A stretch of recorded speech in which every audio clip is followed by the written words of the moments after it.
Bienvenidas y bienvenidos. En el marco del Día Internacional de los Residuos Eléctricos y Electrónicos, estamos presentando un nuevo producto de la línea de difusión del proyecto PREAL. Este proyecto promueve el fortalecimiento de las iniciativas nacionales y el mejoramiento de la cooperación regional para la gestión de los residuos eléctricos y electrónicos, los RAEs, en los países latinoamericanos. Este proyecto está financiado por la Organización de las Naciones Unidas para el Desarrollo Industrial, ONUDI, y el Fondo para el Medio Ambiente Mundial, GIEF. Nuestro interés es dar a conocer las actividades que se han realizado en el marco de este proyecto. Hoy iniciamos este proceso de creación entrevistando a Carlos Hernández, coordinador regional del proyecto. Carlos es un ingeniero químico que durante los últimos 30 años se ha desempeñado en diferentes áreas de temas ambientales. Desde hace 13 años ha sido director del proyecto de Industrias de Reciclaje Sostenible, ISR, para el manejo ambientalmente racional de RAEs en Colombia. Proyecto financiado por la cooperación suiza y ha sido coautor de varias publicaciones relacionadas con este tema. Desde 2018 se desempeña como coordinador para América Latina del proyecto PREAL, implementado por la ONUDI en 13 países de la región. Desde allí ha tenido la oportunidad de apoyar a los países participantes en el desarrollo de políticas y lineamientos técnicos, en el diseño de sistemas de gestión y en el tratamiento de fracciones peligrosas de los residuos electrónicos. Nuestra primera pregunta introductoria a este tema es por qué es importante trabajar sobre el tema de residuos eléctricos. Bueno, yo creo que hay tres factores importantes por los cuales trabajar en el tema de residuos eléctricos y electrónicos. El primero de ellos, por supuesto, es la problemática relacionada con el creciente volumen de este tipo de residuos. Según un informe de la Universidad de Naciones Unidas, en el año 2022, en el mundo se produjeron cerca de 54 millones de toneladas, y esto es un factor de preocupación, este volumen tan creciente. Pero más preocupante aún es que de este gran volumen apenas el 17% reporta ser tratado como oficialmente eh, y ambientalmente bien tratado. Entonces, no sabemos qué está pasando con el otro 83%. En Latinoamérica, la preocupación nuestra es que del volumen que se genera en la región, solamente se reporta como el 3% tratado de manera formal. Quiere decir que el 97% no sabemos qué está pasando con este residuo. Ese es un tema que nos preocupa realmente y es uno de los puntos por los cuales debemos trabajar el tema de los RAE. Eh, pero la otra preocupación está asociada con la pérdida de materiales de este gran volumen que no sabemos qué está pasando con ellos. Recordemos que dentro de los RAE se encuentran metales preciosos que son utilizados para diferentes aplicaciones, por ejemplo, el indio en las pantallas de los computadores, de los celulares, el cobalto y el litio en las baterías. Tenemos tantalio y tenemos algunos otros metales preciosos contenidos en las tarjetas de estos circuitos eléctricos y electrónicos. Entonces creo que es una pérdida de recursos que estamos teniendo allí también. Y el tercer factor, y yo creo que quizás es el más importante de todos, por el cual debemos atacar el problema de los residuos eléctricos y electrónicos, es por la cantidad de componentes y fracciones peligrosas que contienen estos residuos.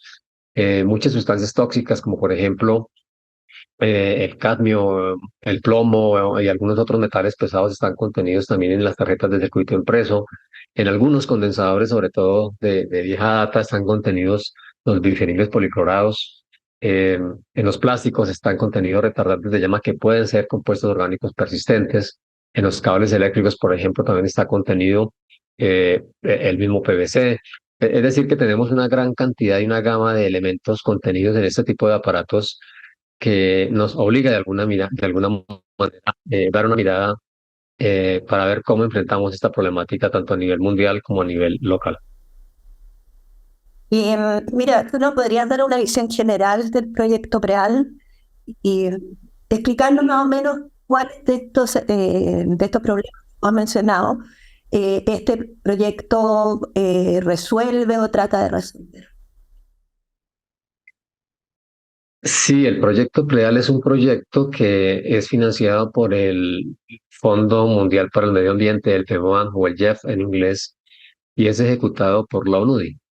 Este proyecto se ejecuta en 13 países de Latinoamérica, son 6 países centroamericanos, entre ellos están Guatemala, Honduras, Nicaragua, Panamá, El Salvador y Costa Rica, y 7 países de Sudamérica, en donde se encuentra Ecuador, Perú, Bolivia, Chile, Argentina, Uruguay y Venezuela.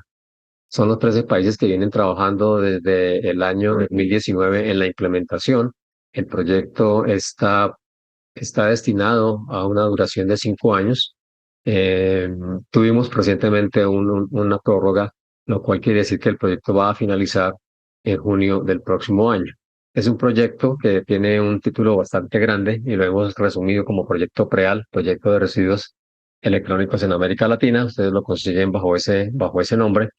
Y el proyecto se enfoca principalmente en 2 áreas que tienen que ser implementadas por los países. La primera de ellas es reconociendo también un poco la falta de regulación a nivel nacional. El proyecto quiere promover todas las iniciativas regulatorias a nivel de Latinoamérica.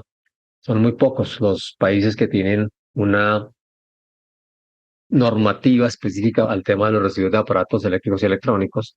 De manera que el proyecto quiere incentivar la elaboración de estos marcos legales y políticos a lo largo de la región, basados principalmente en el principio de la responsabilidad extendida del productor, que es un principio que ha mostrado ser muy eficaz en el manejo de este tipo de residuos a nivel mundial también. El proyecto quiere enfatizar también en la parte de construcción de capacidades nacionales. Nuestros países en la región, infortunadamente, tienen todavía muchas carencias en este aspecto, y el proyecto quiere fortalecer estas capacidades tanto a nivel gubernamental como a nivel del sector académico también. Por eso vinculamos a muchas universidades también dentro de este proyecto en esta parte. Y hay otra parte del proyecto que está enfocada principalmente a las empresas gestoras de RAE, las empresas que se dedican al desensamble y al tratamiento de este tipo de residuos. Y con ellas estamos primero pues enseñándoles un poco mejor el manejo de los RAE, pero principalmente a cómo identificar y separar algunos componentes, en particular el plástico con retardante de llama bromado, que es una sustancia que se le agrega a la mayoría de los aparatos eléctricos y electrónicos para evitar accidentes. Entonces, estos plásticos pueden presentar algunos contaminantes como los compuestos orgánicos persistentes y necesitamos que estos plásticos pues no salgan en circulación, no se reciclen, porque de lo contrario pues estaríamos traspasando la contaminación a otras fuentes. Por ejemplo, hemos notado que en algunas ocasiones se han encontrado em, por ejemplo, juguetes de niños fabricados con este tipo de plásticos. Esto no puede pasar porque son, repito, sustancias muy tóxicas y queremos entonces que sí se aproveche el plástico, pero el plástico que no esté contaminado. Entonces, es otro enfoque del proyecto, otra parte que estamos trabajando fuertemente con los gestores de la región para enseñarles a identificar y a separar este tipo de plásticos. Y el proyecto también trabaja en otro componente un poco más regional, más global, que trata de armonizar los aspectos claves relacionados con la gestión de los RAE, pero trabajamos mucho también en cómo volver realidad esa cooperación sur-sur. De qué manera los países se pueden complementar, de qué manera se pueden colaborar para que entre todos se fortalezca la gestión de RAE a nivel de Latinoamérica. En ese panorama que tú nos estás explicando, ¿cuáles serían los principales actores relevantes en el proyecto, a los cuales hay que dirigirse? El proyecto trabaja en particular con los 13 ministerios relacionados con la gestión de RAE en la región, de los 13 países participantes. En su gran mayoría son los ministerios del ambiente, excepto en Costa Rica y en Panamá, en donde los ministerios a cargo de esta cartera de los residuos electrónicos son los ministerios de salud.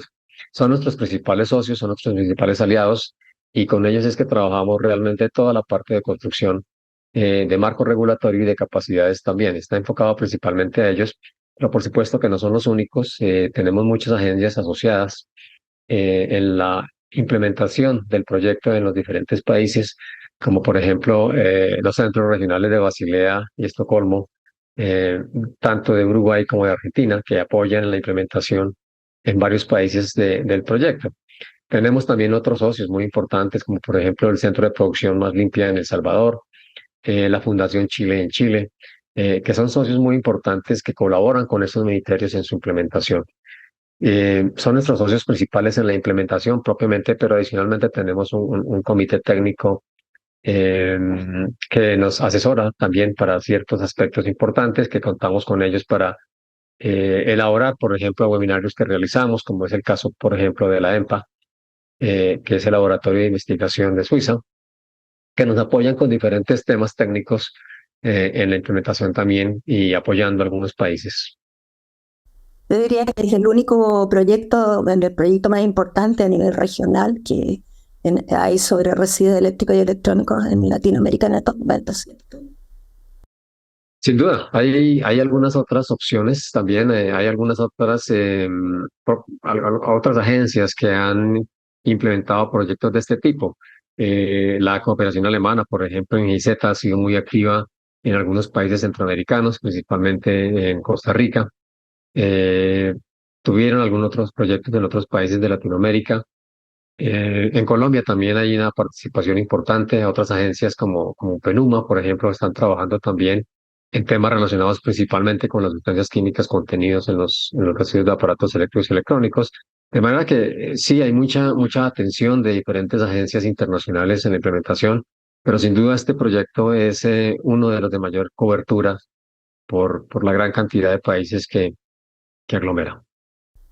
Y dentro de eso, ¿cuáles han sido los mayores avances y logros de este proyecto en la región? Bueno, yo creo que de la mano con los componentes principales que he mencionado del proyecto, creo que uno de los principales logros a resaltar ha sido la elaboración de los marcos regulatorios en diferentes países. Como mencioné, este es un aspecto muy importante porque consideramos nosotros dentro del proyecto, dentro de la UNUDI, que si no existe un marco regulatorio y claro, unas reglas de juego para todos los actores, difícilmente vamos a poder atacar esta problemática de los residuos de aparatos eléctricos y electrónicos. Entonces, hemos querido enfocarnos principalmente en la construcción de este marco legal. Hoy podemos decir con gran satisfacción, por ejemplo, que en Ecuador ya se aprobó el reglamento gracias a la intervención del proyecto. En agosto del año pasado, casi que hace un año, se aprobó el reglamento de RAE en este país. Costa Rica ya tenía una regulación, pero gracias al proyecto le hice una remodelación total al marco que tenía para incluir otros compromisos y hacer más efectiva la implementación de la gestión de los RAE. Perú también ha hecho lo mismo con una reglamentación que tenía y han elaborado nuevos mecanismos, nuevas regulaciones para poder potenciar mejor y poder mejorar la gestión de los RAE en el Perú. Son adelantos importantes que tenemos en estos países, pero también debería mencionar que se han elaborado ya los borradores de las regulaciones en algunos países, como por ejemplo en Chile, que ya están muy adelantados con el reglamento específico para el tema de los residuos de aparatos eléctricos y electrónicos, que es una regulación que debería estar siendo emitida a más tardar a finales de este año, máximo a principios del próximo. Caso similar lo tenemos en Uruguay y son proyectos que ya han pasado a diferentes instancias y que están pronto a tener la aprobación, repito, gracias a la intervención que ha tenido el proyecto. Salvador, Venezuela son otros países en donde ya se han elaborado los respectivos borradores y, y están próximos a salir esas regulaciones. Entonces creo que tenemos diferentes ejemplos de la parte regulatoria, pero como mencionaba también, se han elaborado algunas otras estrategias nacionales de cómo enfrentar esta problemática. Tenemos alrededor de 25 o 26 estrategias elaboradas en los diferentes países, algunas guías que se han desarrollado específicamente para el tema de los consumidores, otras unas guías técnicas, alrededor de 7 guías se han desarrollado a través del proyecto. Y un aspecto importante que considero también es la vinculación que ha tenido el proyecto con las universidades. Consideramos que las universidades aquí juegan un papel muy importante, que ese centro, es ese motor que mueve toda la investigación y la innovación en nuestros países. Nosotros somos convencidos de que nuestras universidades tienen el potencial para poder sacar adelante estos temas de investigación, en aprovechamiento, en tratamiento de diferentes fracciones y hemos logrado vincular más de 30 universidades en toda la región. Entonces creo que esto es un factor importante también. Eh, y yo resaltaría mucho las capacitaciones los esfuerzos que han hecho todos los 13 países en capacitar a los diferentes actores, no solamente al consumidor final, sino también a los gestores, al sector productivo, a, a los funcionarios públicos. Y en este momento, a diciembre del 2022, tenemos más de 7.500 personas capacitadas desde que inició el proyecto. Entonces creo que esto es un esfuerzo muy importante que hay que resaltar de parte de los países también. De otra parte, se han visitado más de 78 empresas gestoras de RAE, que creo que también es importante resaltarlo porque, repito, son esfuerzos que han hecho los diferentes equipos del proyecto en todos los países para poder visitar estas empresas y poder de alguna manera guiarlos en el buen manejo de los RAE. Son resultados importantes. Yo creo que no está de más también mencionar que el proyecto ha promovido mucho webinarios que se han venido realizando a través del tiempo. En este momento tenemos más de 20 webinarios que hemos realizado con más de 1.700 participantes de diferentes países y en asocio con organizaciones como por ejemplo la Universidad de Naciones Unidas y la UNITAR. Hemos elaborado también unos espacios que se llaman los Seaways Academy. Hemos elaborado 3 espacios de estos en el 19, en el 21 y en el 22 se hicieron este tipo de reuniones. Y otro que hicimos recientemente, bueno, recientemente hace un año realmente, que se hizo en Irlanda, pero dirigido más hacia la comunidad científica, estudiantes de posgrado, de doctorado.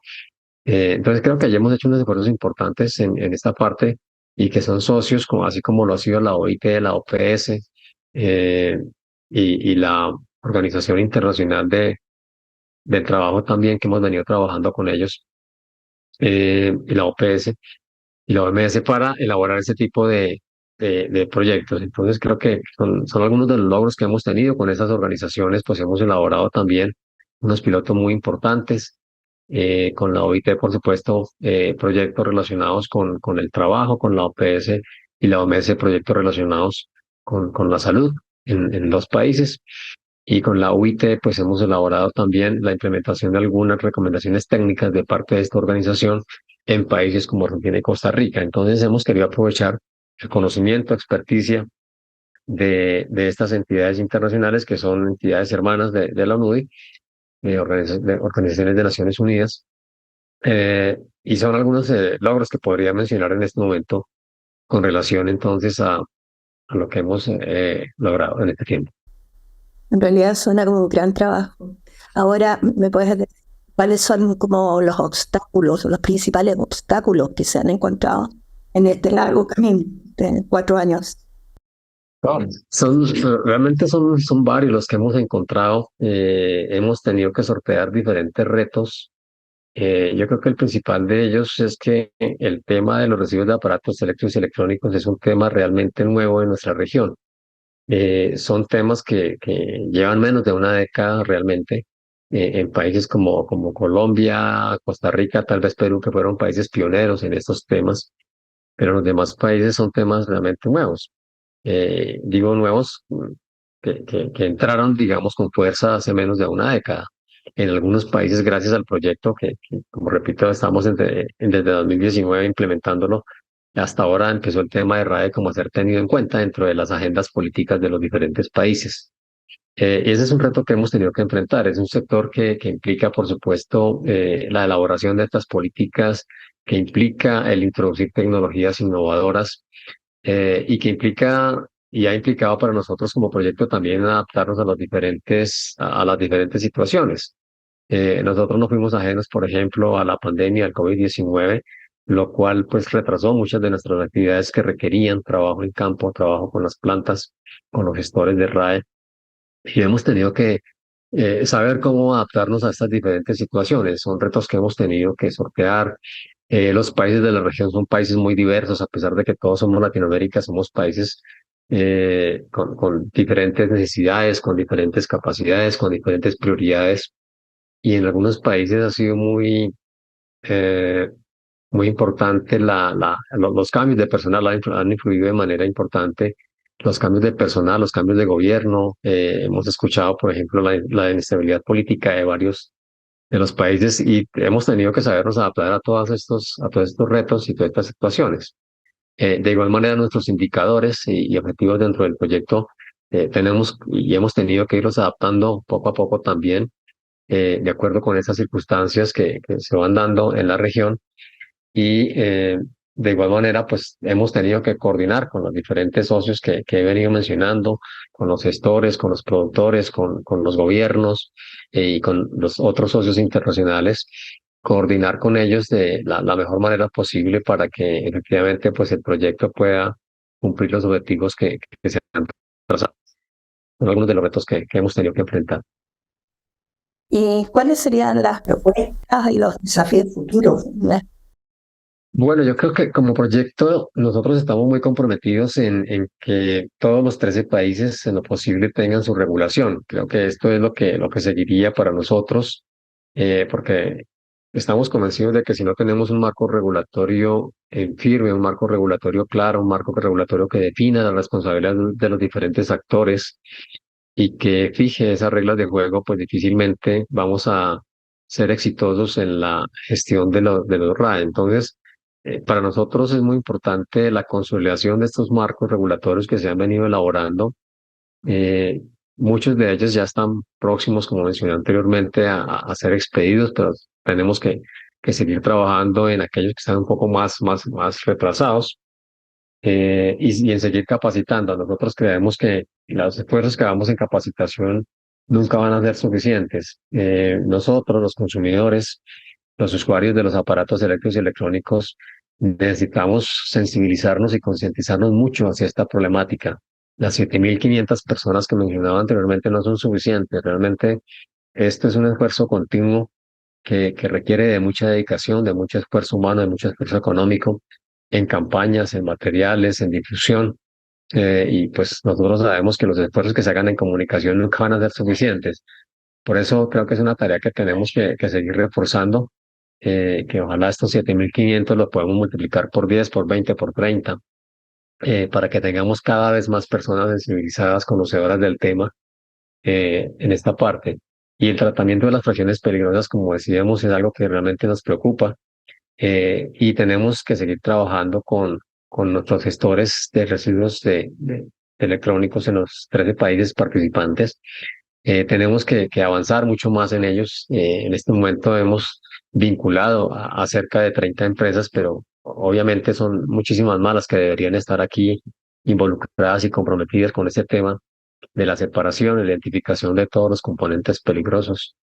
Y hay un tema muy importante que yo creo que debemos resaltar y que va en consonancia con la economía circular. Yo creo que ese es prácticamente el futuro de lo que sigue para nosotros también, porque los temas de economía circular, como hemos visto, han cobrado fuerza en los últimos años y es el tema que realmente de alguna manera nos permite cerrar esos ciclos tanto de materia como de energía en los diferentes procesos. Entonces, como NUDI, estamos muy interesados en apoyar y fortalecer todas las iniciativas relacionadas con la economía circular. Nosotros en la región creo que tenemos unas oportunidades inmensas en la parte, por ejemplo, de reparación, de reutilización de los aparatos eléctricos y electrónicos, pero inclusive también la recuperación de algunos materiales. Tenemos algunos ejemplos en la región de empresas que están muy interesadas y están dedicándose en este momento a la recuperación de cierto tipo de materiales, como por ejemplo el cobalto y el litio de las baterías de ion litio, y creemos que son esfuerzos que se pueden potenciar y se pueden apoyar en un futuro muy próximo. De manera que creemos que este tema de la economía circular es un tema que debemos fortalecer y apoyar y que pues es al alcance de todos nosotros en la región. O sea, que nos queda un largo camino que recorrer hacia la economía circular. ¿Quieres agregar algo sobre este tema específico, Carlos? Sí, el camino es largo. Yo creo que como región hemos avanzado. Es muy importante reconocer el esfuerzo, repito, que han hecho los países en la implementación del proyecto. Ese es un camino largo. En Europa llevan alrededor de 35 años y todavía pues no han encontrado la salida. Nosotros, repito, llevamos menos de una década. Creo que vamos por buen camino. Creo que nos hemos valido mucho de la experiencia de los países europeos, pero todavía nos queda mucho camino por reconocer, sobre todo reconociendo también las grandes diferencias culturales, por ejemplo, que existen entre Europa y Latinoamérica, pero creo que allí mismo también tenemos unas oportunidades inmensas. Y creo que es una oportunidad para generar mano de obra, para generar cada vez más empleo y pues para hacer una economía más próspera también para nuestros países. Bueno, creo que ha sido una muy buena entrevista, muy interesante. Muchas gracias, Carlos. Entonces, Con mucho gusto. A una próxima ocasión. hasta luego.